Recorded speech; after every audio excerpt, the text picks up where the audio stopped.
Donc ici je vous présente l'exercice 3 du brevet de métropole juin 2016. Exercice de géométrie, 3 petites figures, 3 calculs de longueur. À vous de jouer et à tout de suite pour le corriger. Donc la première figure, on doit donc calculer la longueur AB au millimètre. Donc il faudra bien faire attention. Alors vous avez un triangle rectangle, donc on va tout de suite l'écrire. ABC est un triangle rectangle. ABC est rectangle. Ensuite, il est rectangle en B. Donc on va pouvoir utiliser Pythagore. Et vous avez la longueur BC qui vaut 6. Et d'après le codage,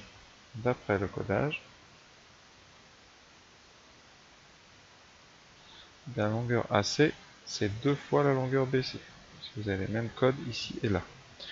Donc, AC vaudra donc 12 cm.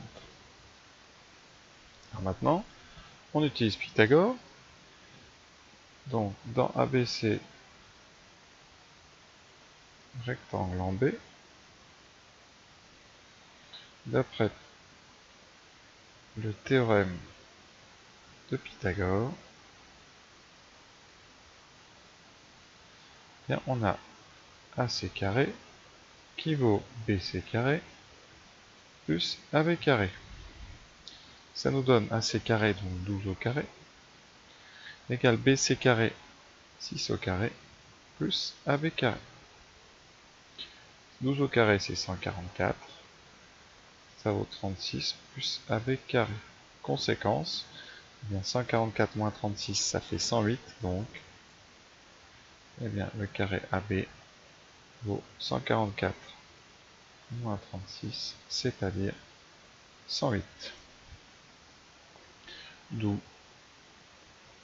AB racine carrée de 108. Alors, au collège, on prend sa calculatrice. On fait racine de 108, ce qui donne 10,39, etc. On arrondit au millimètre, donc 10,4. À peu près égal à 10,4 cm. Après, petite remarque, on peut quand même, pour vous habituer progressivement, transformer cette racine carrée en essayant de sortir des carrés. Alors 108, c'est un multiple de 4 parce que ça finit par 8. Donc 108, c'est 4 fois, alors 100 c'est 4 fois 25, donc 108 c'est 4 fois 27. D'accord, donc, et ensuite, bien déjà on a un 4 qu'on va pouvoir sortir. On a racine de 4 fois racine de 27. Donc première étape, ça fait 2 racines de 27. Et ensuite 27, c'est 3 fois 9. Et donc on va faire pareil, le 9 va pouvoir sortir sous forme d'un 3, parce qu'on a 2 racines de 9 fois racine de 3, ce qui fait 2 fois 3 fois racine de 3, c'est-à-dire 6 racines de 3. Voilà. Et racine de 3, ben après vous utilisez la calculatrice, mais c'est à peu près 1,7 fois 6, donc c'est vrai qu'on est tout près de 10,4. Et heureusement. Voilà. Donc première question, c'est fait. Alors, je rappelle quand même, au niveau du brevet, vous pouvez très bien vous arrêter à racine de 108, il n'y a aucun souci. Je vous dis, dès le début au lycée, on aime quand même simplifier, sortir le plus possible des carrés. Quand on décompose en produit, on essaie de sortir comme ça les carrés, donc le 4 et le 9, pour diminuer la taille du nombre qui est sous la racine carrée, et aussi garder des valeurs exactes. Figure numéro 2. Alors là, c'est de la trigonométrie, puisqu'on a un angle et un côté dans le triangle, et qu'on a un triangle rectangle. Donc, dans ABC rectangle,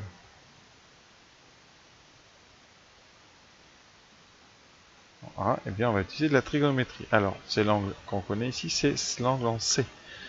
Et vous voulez le côté opposé.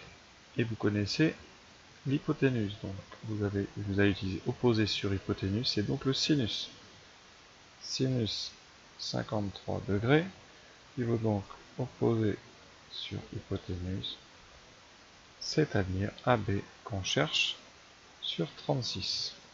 Petit produit en croix, donc, AB vaut 36 fois sinus 53 degrés. Là, on ne peut pas faire autrement, la calculatrice.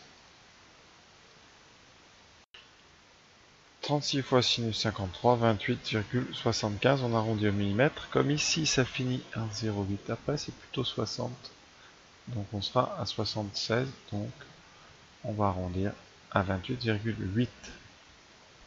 D'accord? Donc 28 cm. Parce que le millimètre, c'est donc le centimètre qu'on divise par 10. Hein, je n'ai pas dit, mais on garde qu'un chiffre après la virgule. Figure numéro 3. Oui, avant de passer à la figure numéro 3, petite remarque. Quand on fait le champ d'exercice, hein, je le fais, mais je ne l'avais pas dit, on regarde un petit peu si le résultat qu'on trouve est cohérent. Alors vous voyez, 36 ici, 28. Là, ça va. Si vous trouvez par exemple plus que 36, il y a un gros problème. Ou si vous trouvez vraiment très petit, hein, tout dépend évidemment de l'angle. Mais là, c'est un angle assez ouvert. Donc la longueur AB, le dessin n'est pas forcément à l'échelle, mais correspond un peu à la réalité. Donc là, hein, regardez un petit peu si votre dessin et vos résultats sont quand même cohérents. Donc je reviens maintenant, donc fini figure numéro 3 et notre cercle de diamètre AB. Alors donc la figure numéro 3, j'ai déjà écrit, hein, donc le périmètre d'un cercle. On vous parle de la longueur d'un cercle, c'est évidemment le périmètre. Périmètre pour un cercle, c'est 2πr. Alors si vous hésitez avec πr carré, hein, tout de suite je vous arrête. Πr carré, si r est en centimètres, ça vous donnera des centimètres carrés. Et donc centimètres carrés, ce ne sont pas des longueurs, donc ce n'est pas possible. Donc il faut trouver une formule où il n'y a eh bien qu'à la fin qu'une longueur. C'est-à-dire 2πr, là vous aurez bien des centimètres. Alors 2πr vaut 154. Donc on obtient une égalité. 2πr égale 154. On va se débarrasser du 2π en divisant des deux côtés par 154 par 2π, ce qui donne r égale 154 sur 2π. Et là, c'est la calculatrice qui va... Donc j'allume. Donc 154 divisé parenthèse, bien que 2 et le pi soient dessous. Dans certaines machines gèrent ça très bien. 24,510, donc on est à 24,5. 24,5 cm. Il faut savoir que, ça c'est une remarque, hein, quand vous écrivez 2πr, il faut lui donner un petit peu de sens. 2pi, ça fait à peu près, donc c'est 3,14 fois 2, donc 6,3 on va dire, vraiment arrondi. Donc le périmètre, c'est un peu plus que 6 fois le rayon. Donc si vous avez un rayon, par exemple une piscine chez vous en rond, qui fait par exemple 1,5 m, 1 mètre, et bien vous aurez le tour qui fait 6 mètres. C'est impressionnant, hein, mais c'est comme ça. Et ici, bon, vous avez 24, donc à peu près 25. 25 fois 6, vous êtes pas du tout loin de 250. C'est une façon d'avoir comme ça rapidement une estimation du tour d'un objet circulaire. On multiplie par 6, un tout petit peu plus que 6. Donc voilà, cet exercice est fini.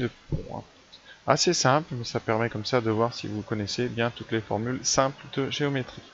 A très bientôt et merci d'avoir été jusqu'au bout.